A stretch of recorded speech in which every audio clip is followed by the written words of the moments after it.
For today's DIY, we will need a silicone mold and a glue gun with the glue sticks. We will make a classic Halloween decoration, spider web. Spider webs not only add an element of fright to your Halloween decor, but also create an atmosphere that captures the essence of the spooky season.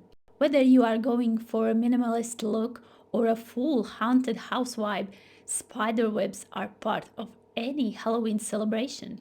You can make spider webs in different shapes, and since we use a silicone mold, it's very easy to get off. Use them on mirrors or glass frames for a spooky effect. Apply around the edges of windows and add fake spiders or other creepy insects. You can leave them unpainted or spray paint them black or white or any color you like.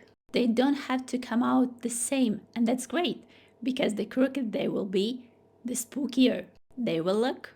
They look very Halloweeny and are so easy to make. Hope you liked this DIY. See you! Bye!